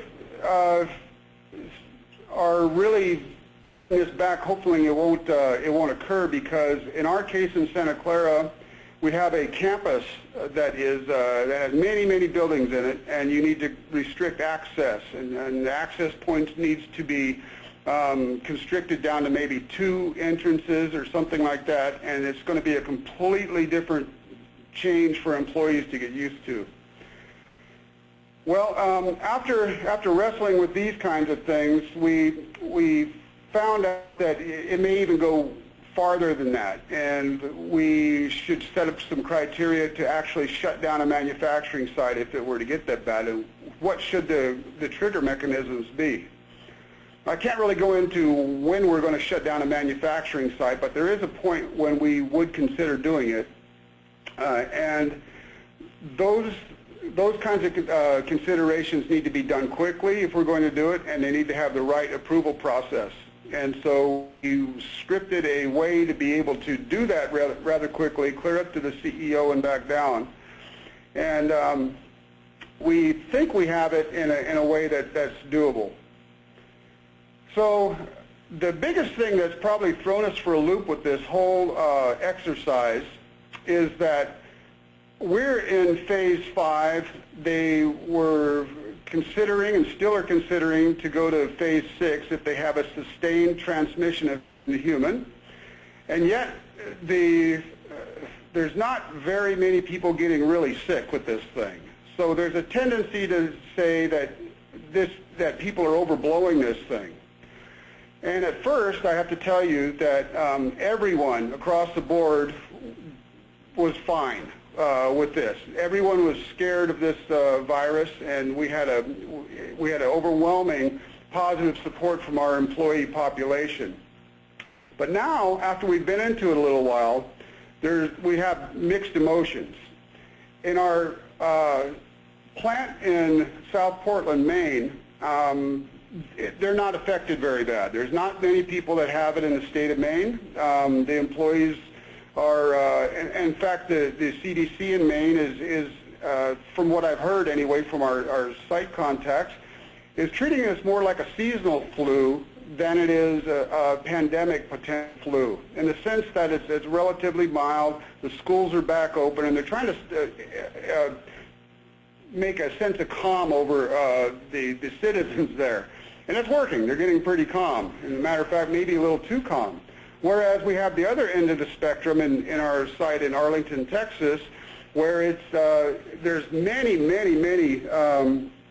confirmed cases and probable cases around there, and some hitting pretty close to home. And they are adamant about continuing the passive door screening, whereas Maine is thinking about relaxing it now. So we're having to come up with some corporate guidance about what is appropriate to do in those different cases. Our manufacturing sites in Asia now, as we start to relax a little bit over here, because we really don't know what we're dealing with yet, but we kind of know that it doesn't appear to get out of too quick. Our folks in Asia now are seeing more and more cases over there, and they are getting more concerned now, where we were maybe 2 weeks ago. So what I can tell you is we're in the middle of this. We have daily briefings with all of the manufacturing sites, as well as our team in Santa Clara, which consists of environmental health and safety, human resources, public information, employee communications, our data recovery folks with our IS folks, our security, and then several other key people like the representatives from our design centers as well, which is another whole thing that you may want to consider if you're trying to implement your plans. Is don't really consider just your critical manufacturing sites, but go down a little bit, find out what smaller sites might be critical to you. We're late in the game identifying the smaller sites, but found out that it's really key that we develop plans for those as well. Really, that's about all I wanted to share with you today. It was just a talk that I just felt like it would be good to get a practical perspective of what's involved when you do implement these plans. And we're still in the middle of it. So we're only a couple of weeks into this, and I suspect that there's going to be quite a bit more lessons learned as we go along. So I appreciate the time, and I'll stick around for any questions you might have for me. And I'll turn it back over to you, Sanjay. Thank you very much, Jeff. We appreciate the opportunity. Jeff, I think there may be a little bit of an echo from your... There we go. Thank you. Once again, we have the question and answer session now. Thanks for all our speakers for hanging in there. And we have as much as looks like about 25 minutes. Hopefully we'll be able to accommodate all of the questions. And just to remind everyone that participants can ask questions via the Webcast interface. Let me just remind people how to do that. You'll notice on your screen that there is a blue and green box, and the best way to ask questions is to first click on the double arrow button, and that will make your control panel become enlarged. You can type your question into this box here and click the send button, and your questions will be forwarded to the speakers. The first question, one that many people have asked, is presentation materials and audio-video recordings be made available to participants? And the definitive answer is yes. Please visit the SEMI webpage that announced this webcast. It's the same page that you use to find the registration link. If you scroll down, you'll notice a presentation materials section. I believe most of the presentations, as of this moment, are available there. Give us about 20 hours to make the audio-video recordings available, as it does take us a little bit of time to upload these large files to our servers. So we have received a few questions, and I'm going to pose the questions as they come into the queue. And these questions mainly will be for all presenters and speakers, but once in a while someone asks a specific question. The first question is specifically for Dr. Don Lassiter. Can you please provide some suggestions on how all companies can prepare education programs for pandemic planning? And as a follow-up, what about suggestions for preparedness guides for these same small companies? This is Don Lassiter. I realize that small companies are limited in resources to address these kinds of things, and certainly cannot dedicate a single employee to take on this responsibility without having all the other associated responsibilities as well. The larger companies, I think, can more or less give someone 50% time to develop these, or perhaps even 100% time when it becomes acute. My suggestion is to look at the resources that are on the website. I have not looked into the resources that are available in some of the other countries, but I'm sure that they are there and are more country specific. So certainly start with your Ministry of Health organizations to see what they may have. And then I would download the page, the resources from the page that I had listed, about 6 or 7 primary resources in the United States, and also the World Health Organization. These guidelines can be downloaded in Adobe Acrobat format and provide very good baseline beginnings for a company program. And beyond that, you would have to go to consultative assistance, which can be expensive. I think to the extent that SEMI can accumulate on a volunteer basis the plans of some of these companies, that would be an excellent resource. We had excellent presentations both from AMAT as well as today from National Semiconductor as to what they're doing. And to the extent you can get a company plan, then you can tailor that to your own needs. Thank you. Any other speakers would like to chime in? If not, let's move to the next question. For Aaron Zudi, does SEMI have any pandemic planning or response activities planned for SEMI events, including SEMICON West 2009? SEMI is currently following the lead of the guidelines for the World Health Organization and the CDC. What we've been doing up until now, our closest trade show is going to be the Singapore show, and we have been monitoring the Singaporean website on pandemic planning and following their recommendations. And what we've been providing to potential visitors are information such as I talked about a little bit in my slideshow. We're asking people to self-screen for possible signs of illness. We're asking people that have been that currently are sick to perhaps delay their travel plans. and people that become sick to isolate themselves and seek medical attention. We're going to be providing a heightened level of hygiene facilities for people to be able to sanitize their hands, etc. So I mean, we're going to take the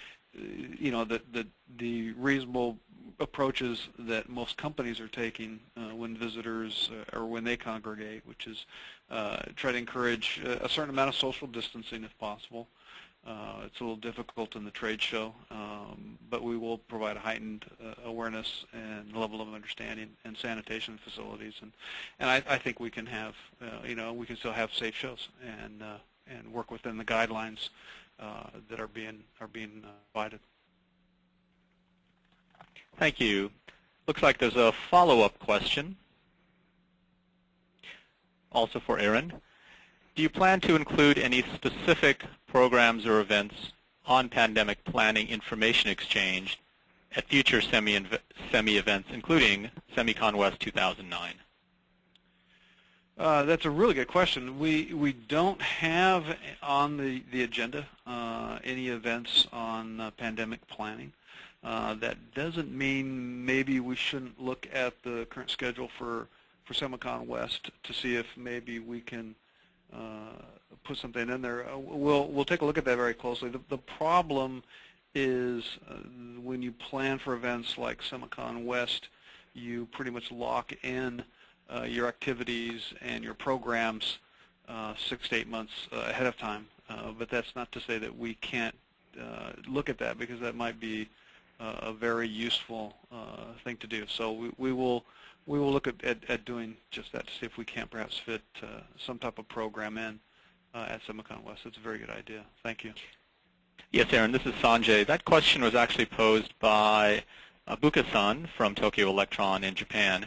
And from my understanding, Abuka-san is one of the co-chairs of the SEMI International Compliance and Regulatory Committee in Tokyo. It's a SEMI member activity. So perhaps during the SemiCon West ICRC meeting, that may be an opportunity for us to focus just on that. That's a good idea. Great. The next question, much more general question for all participants. What is the recommended sanitizer for viral pathogens? Is there a hand sanitizer effective against viral infections? This is Liz Aton. I'll start out with that.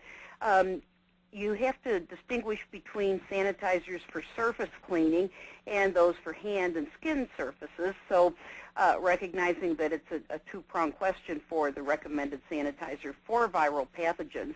In general, the use of the surface cleaners would be by recommended viewing of the label claims by the manufacturers for their viral effectiveness, and to use them according to manufacturer's instructions. Secondly, I would mention that there's always the old standby, which is cheap, which is the use of bleach water solution that has to have a 2-minute dwell time, which introduces a difficulty sometimes in a cleaning process. And the bleach has an offensive smell to many people, so in that situation, some people prefer to use a manufactured cleanser rather than the bleach solution.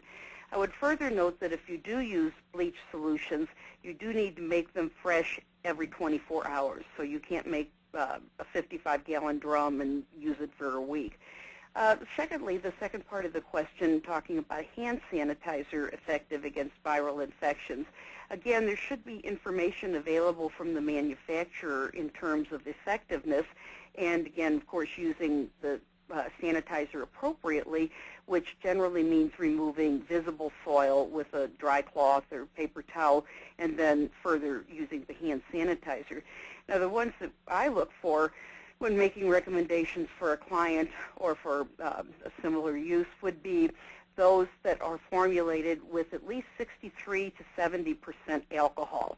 That seems to be the ratio that is most microbiologically active in terms of being effective in terms of killing microorganisms as well, including viruses.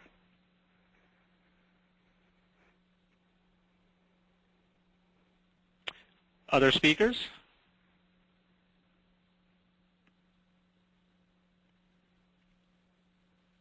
Okay, if not, then we'll move on to the next question.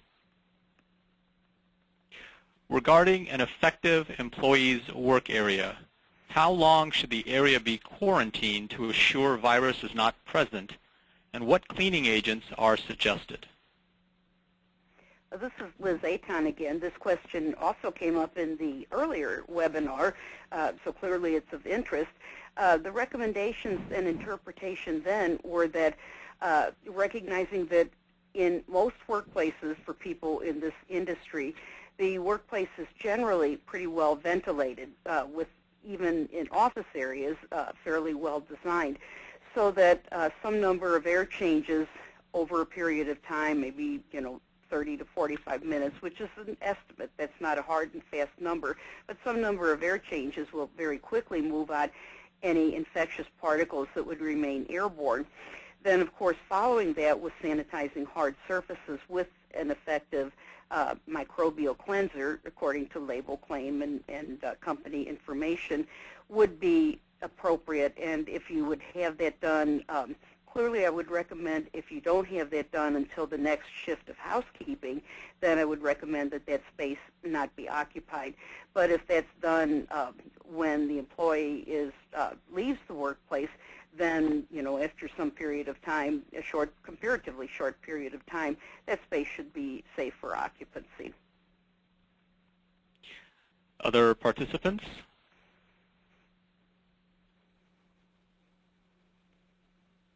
If not, then we'll move on to the next question. Considering the data from Don Lassiter's presentation on TB, HIV, and malaria, why has there not been a push or need for pandemic planning to address these diseases? That's a very interesting question, and it came up in the last session. And I think it's a surprise to a lot of people about how large some of these diseases still are over a number of years. To some extent, they are chronic diseases.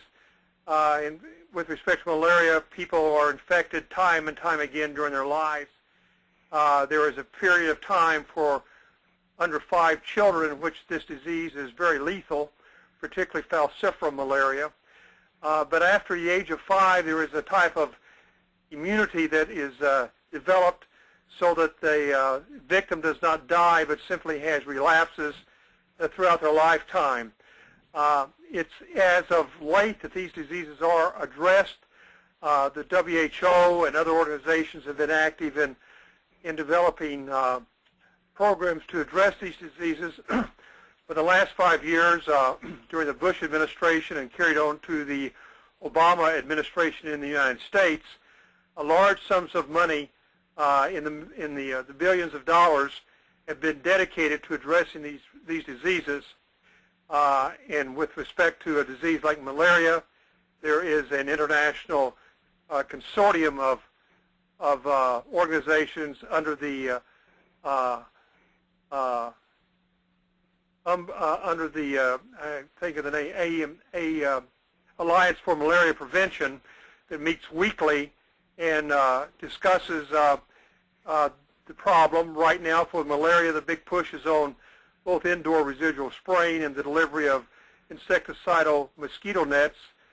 This summer in Nigeria, for example, there are plans to distribute 65 million mosquito nets, which is the recommended preventive measure right now, but there is no effective vaccine against malaria.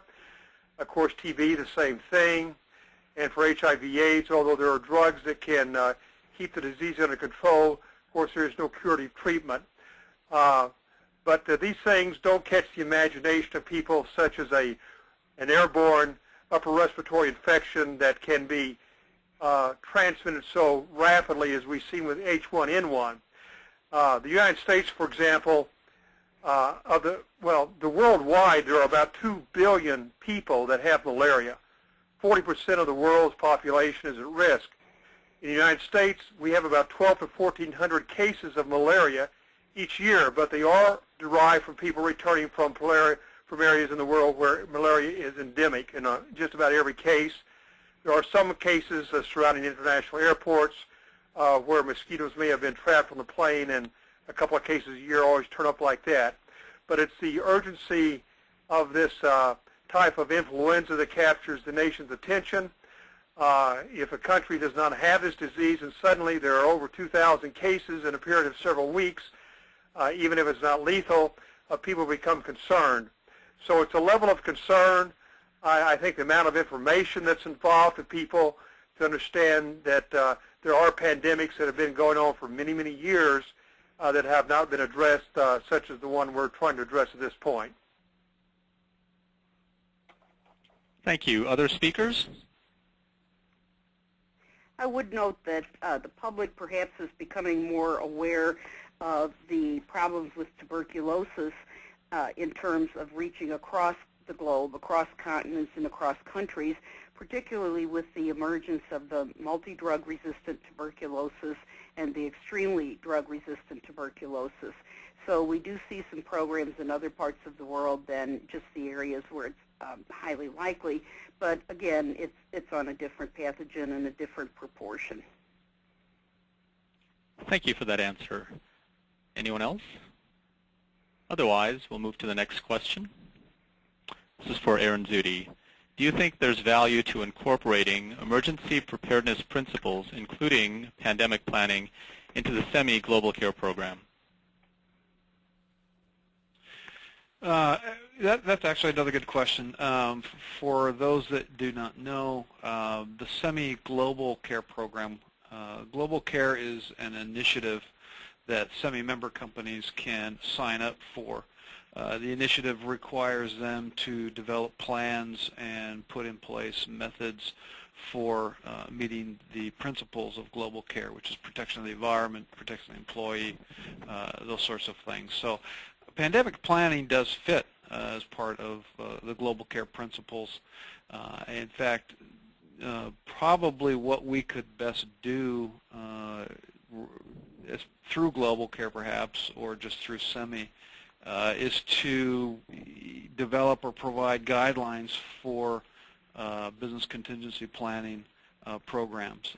There has been some talk about putting a working group together with the possibility of developing a SEMI guideline. It probably wouldn't be a standard, but it'd probably be a SEMI safety guideline for business continuity planning. And I think that's probably a good idea.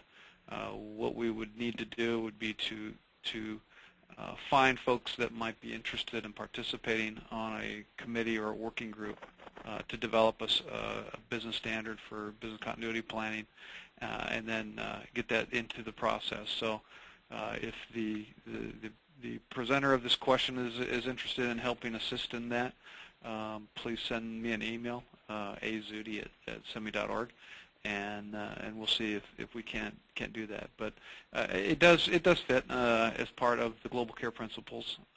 Pandemic planning, business continuity planning does fall within the parameters of the global care program.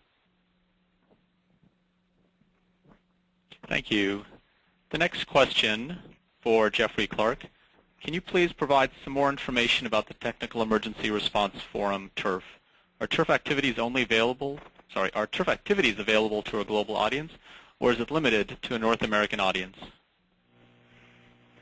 The Technology Emergency Response Forum is under SACIA, and it's first of all, it's open globally to everyone in the semiconductor industry as well as other industries such as PV or biotech. All of those kinds of high-tech industries are more than welcome. Pandemic preparedness is a very good topic for TERF to take on. We attempted to do that back in the H5N1 days, and we should probably pick that up fairly soon and run with it again. So what I can do, if you're interested, first of all, is all you have to do is go to the SACIA website, log into SACIA, and join TERF. There's no charge at all to join, and you'll start getting information on it.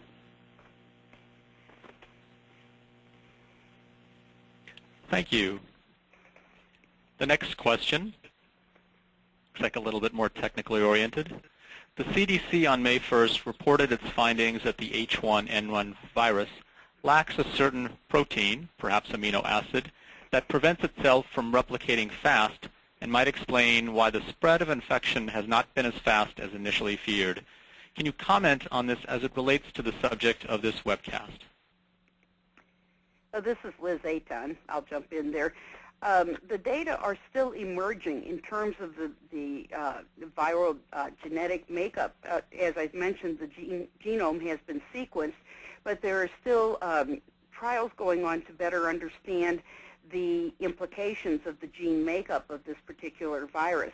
It does look like the protein combination that is essentially the expression of the genetic signature may have some implications in terms of making this as not a deadly epidemic as could have been expected. Besides the protein that you were discussing there, there is the potential that a protein has been, I guess, not found, or specifically not found to be present, that may have been associated with the particularly high mortality rate of the 1918 pandemic flu that occurred at that time. So characterizing the virus and its properties is still in the comparatively early days, but you can be sure that as that information is determined to be complete and accurate, it will be forthcoming through both World Health and United States CDC, so that we better understand what this particular risk is from this pathogen, which again gives us a better set of knowledge in our arsenal of response for future potential pandemic situations. So excellent question. The makeup of this virus or the properties of the virus are still being studied, but perhaps not replicating as fast, perhaps not as lethal as could be. So in process. Thank you, Liz. No one has any additional responses. Let's move on. We have about another 8 questions, and I'm hoping we have enough time to address them all. We'll take one at a time and see if we can get through these answers quickly. There have been questions if OSHA, which is the U.S. Occupational Safety and Health Administration, will require fit testing for N95 respirators used as PPE for pandemic situations. Can you please comment on this?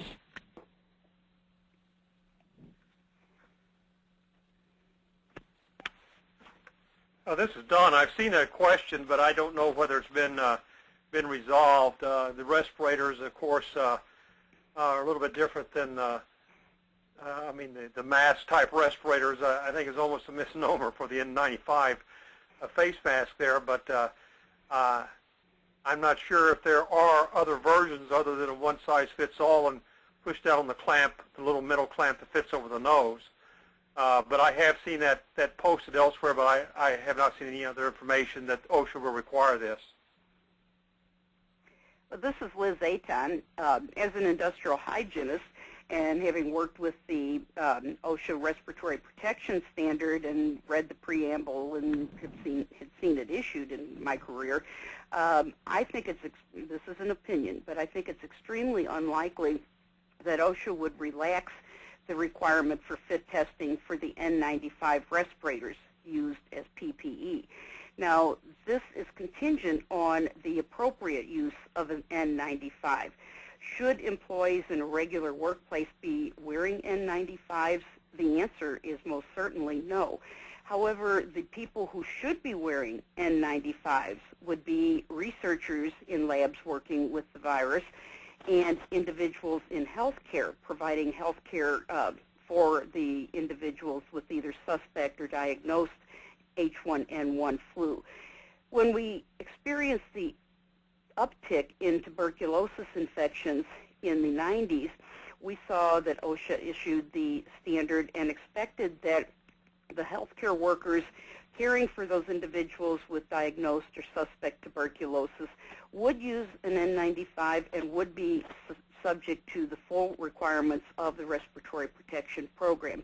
1910.134 is the reference in case you're want to look it up.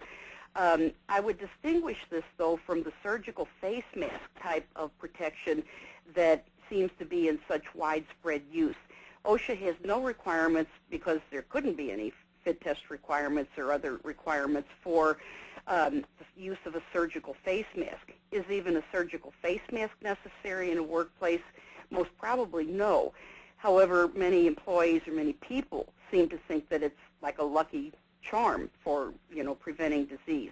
The most effective use of a face mask is to put it on an employee or an individual with a suspected case of H1N1 in getting them to medical care. It's far more effective at preventing secretions and viral particles, microbiological particles coming from the individual who may be infected than it is at protecting an individual who is not infected. So we'll see if my opinion, I guess, Sanjay, if you want to make a note of what Liz Aton on May 11th said, we could see if she's right or not. We will definitely write it down, and I'll be the witness to your response. Thank you very much. Unfortunately, we have run out of time. So there's only one last question. We've already asked this question again because many people usually ask it. Will the presentation materials and audio-video recordings be made available? And the definitive answer is yes, they will be. Please visit the SEMI website that announced this webcast. This is the same site that you used to find the registration link. If you scroll down to the registration section, shortly thereafter is the presentation materials section. Currently, the presentation materials, including PowerPoint slides, should be made available there. Give us about 24 hours to uplink the audio-video recordings. It'll take us that long just to upload them to the SEMI server. Thank you for the question and answer session. And at this point, we're about to close up, but I wanted to give a special thanks to our co-sponsors, SEMI, TV Group, SEISHA, and TURF. I also wanted to thank our speakers and presenters, Elizabeth Aton, Don Lassiter, Aaron Zudi, and Jeff Clark. Thank you for taking the time and effort to pull together this knowledge and provide it free of charge to the broader semiconductor industry. Once again, this is Sanjay Baliga. I'm a Senior Manager in the Environmental Health and Safety Division at SEMI. We wanted to thank our speakers and our attendees. And please do visit us again. We'll be having lots more webcasts throughout the year. Signing off. Thank you. Bye-bye.